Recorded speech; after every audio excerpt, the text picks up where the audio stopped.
Assalamualaikum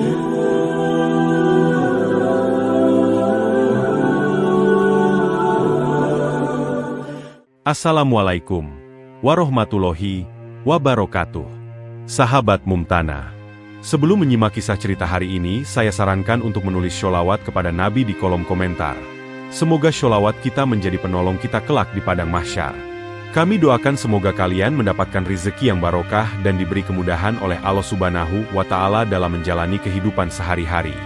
Kabut tipis bergelayut di udara pagi kota London, menyelimuti jalan-jalan sempit yang basah oleh gerimis semalam. Di tengah distrik tua yang seakan membeku dalam waktu, berdiri sebuah gereja bergaya Victoria dengan menara runcing yang menusuk langit kelabu. Pintu kayu tebalnya berderit pelan ketika dibuka, dan aroma lilin serta kayu tua langsung memenuhi udara. Di altar, seorang pendeta senior bernama Richard Langley berdiri tegak, jubah hitamnya jatuh anggun hingga menutupi sepatu kulit mengkilapnya. Rambut peraknya tersisir rapi ke belakang. Kontras dengan wajah yang memancarkan ketegasan dan rasa percaya diri yang nyaris menyerupai kesombongan. Suaranya yang dalam dan lantang menggema di ruang gereja yang sepi namun penuh perhatian jemaat. "Saudara-saudara," ucapnya, kedua tangannya terangkat seolah sedang memegang kendali penuh atas pikiran semua yang hadir. Dunia ini penuh dengan ilusi. Dan salah satu ilusi terbesar adalah agama yang mengaku sebagai jalan satu-satunya menuju kebenaran, padahal hanyalah buatan manusia. Beberapa jemaat mengangguk, bahkan ada yang bertepuk tangan. Richard terkenal karena kecerdasannya dan keberaniannya mengkritik agama lain, termasuk Islam, dengan retorika tajam dan logika yang menusuk. Ia sering diundang di debat publik dan acara televisi, membuatnya menjadi sosok yang disegani dan ditakuti oleh lawannya. Namun, di balik sorot mata yang penuh keyakinan itu, tersembunyi kegelisahan yang tak ia tunjukkan pada siapapun. Popularitasnya perlahan meredup. Buku terakhirnya sudah setahun lebih tak terdengar gaungnya. Undangan debat mulai berkurang, dan wajahnya jarang muncul di layar kaca. Setelah kebaktian berakhir, Richard berjalan melewati lorong-lorong gereja. Para jemaat menghampirinya dengan senyum dan pujian. Tapi ia hanya membalas dengan anggukan tipis. Bukan karena rendah hati, melainkan karena pikirannya sibuk memikirkan sesuatu yang lebih besar. Bagaimana ia bisa kembali menjadi pusat perhatian dunia. Bagi Richard, mimbar gereja hanyalah panggung, dan jemaat hanyalah penonton. Yang ia cari bukan sekadar menyampaikan kebenaran versinya, melainkan membentuk opini publik. Dan untuk itu, ia siap melakukan apa saja. Sore itu, langit London berwarna kelabu tua, hujan tipis mengguyur jendela ruang kerja Richard Langley.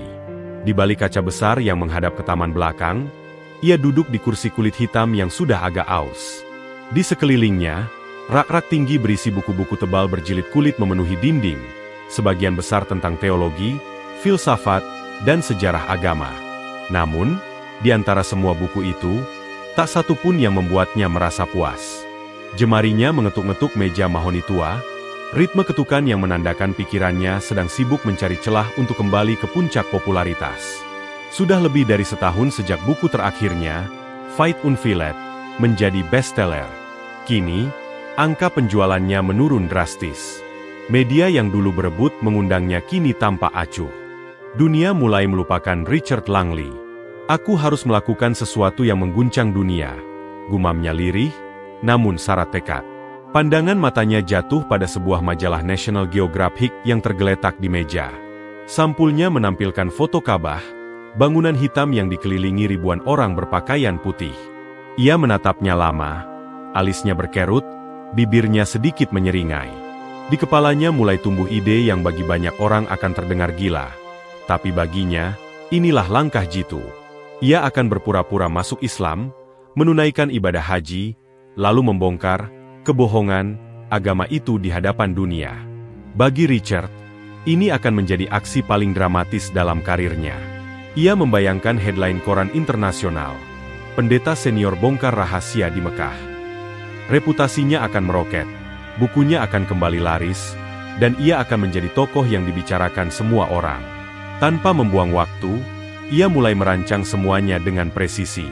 Ia memesan pakaian gamis putih, mulai memelihara janggut tipis, dan mempelajari Islam secara dangkal hanya untuk memahami tata cara haji. Nama barunya, Khalil bin Whitman. Ia juga merekrut 2 orang kepercayaannya, Ethan dan Daniel, untuk menjadi kamerawan yang akan merekam setiap langkahnya secara rahasia.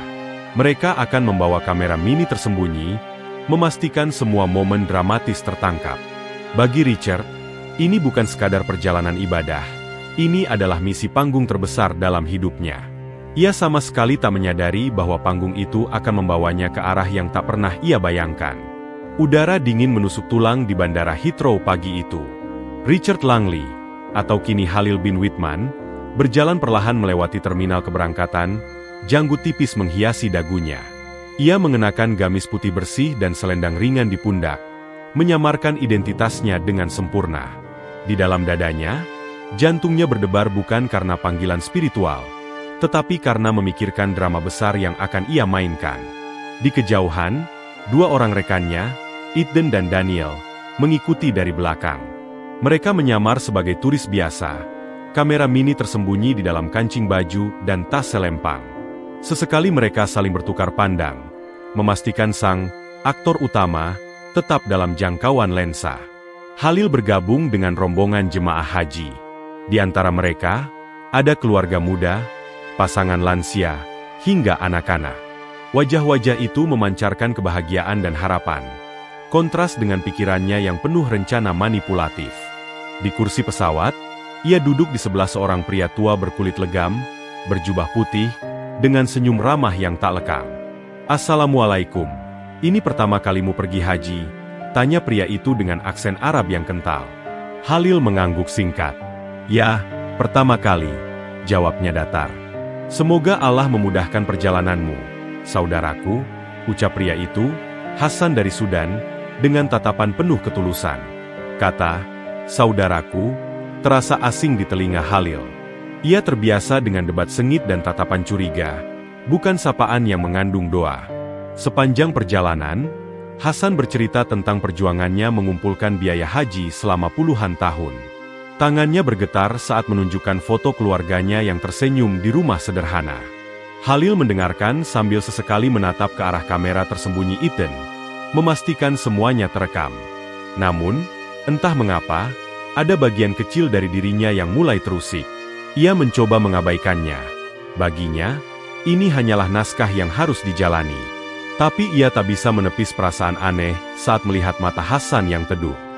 Beberapa jam kemudian, pesawat mulai menurunkan ketinggian. Dari jendela, gurun Arab terbentang luas. Langitnya biru tanpa celah. Suara pilot menggema, "Kita akan segera mendarat di Jeddah." Khalil menatap keluar jendela. Ia tak tahu, setiap kilometer yang ia tempuh kini, membawanya semakin dekat bukan hanya ke pusat Islam, tetapi ke pusat perubahan hidupnya sendiri. Begitu bus memasuki kota Mekah, pandangan Khalil tertuju pada siluet Masjidil Haram yang megah, berdiri di tengah hamparan bangunan putih yang berdesakan. Udara panas langsung menyergap saat ia turun. Aroma campuran parfum kasturi, debu, dan keringat manusia memenuhi hidungnya. Di kejauhan, suara talbiyah ribuan jemaah menggema, "Labbaik Allahumma labbaik." Seruan yang entah mengapa membuat bulu kuduknya berdiri. Ketika langkahnya memasuki pelataran masjid, pandangan itu jatuh pada Ka'bah. Bangunan hitam sederhana yang selama ini hanya ia lihat di foto, kini berdiri nyata di hadapannya. Lautan manusia berpakaian ihram mengelilinginya, bergerak serempak dalam irama yang nyaris hipnotis. Tidak ada hierarki, tidak ada perbedaan warna kulit atau bahasa. Semua larut dalam lingkaran ibadah. Khalil ikut bergerak mengikuti arus tawaf. Ethan dan Daniel, dari kejauhan, merekam setiap langkahnya. Di tengah kerumunan, ia melihat seorang anak laki-laki kecil terhuyung-huyung, nyaris terinjak. Refleks, Khalil meraih tubuh mungil itu dan mengangkatnya ke pelukan ibunya. Si ibu, wajahnya basah oleh keringat dan air mata, memeluk anaknya erat sambil mengucapkan terima kasih berulang kali.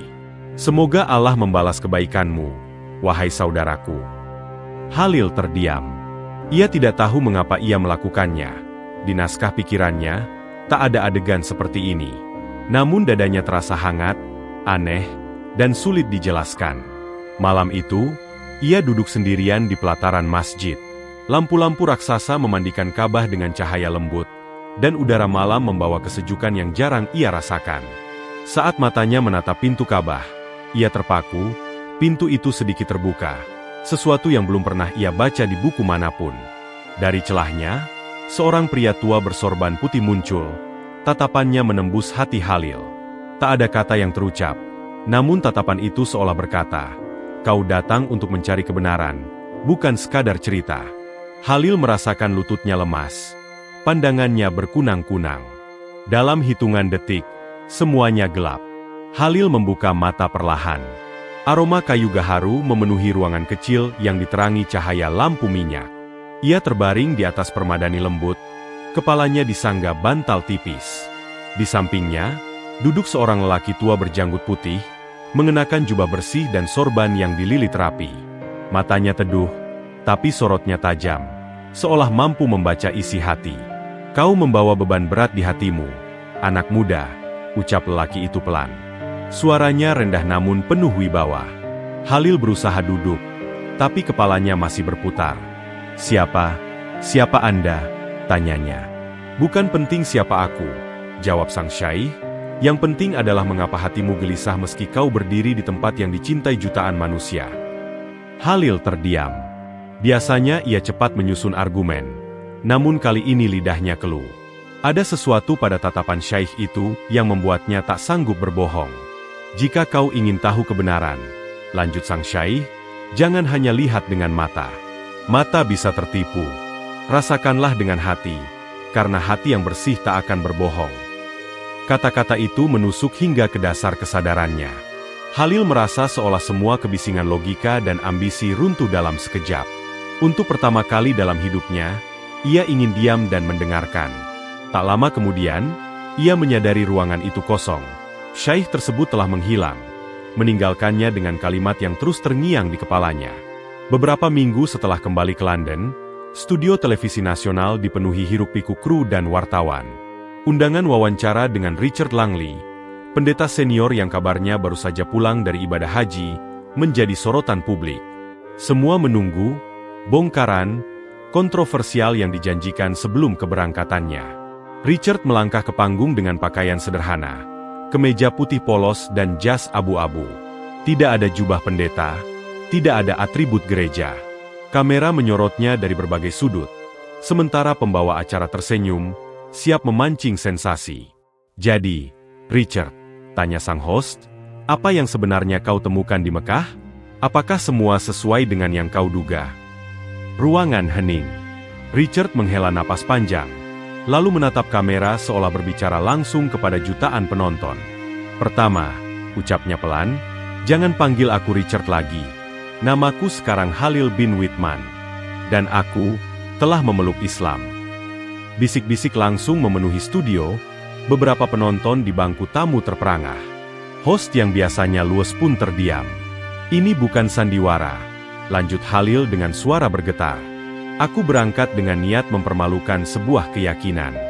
Tapi di depan Ka'bah, aku menemukan sesuatu yang tak bisa dijelaskan dengan logika. Aku menemukan kedamaian yang selama ini kucari."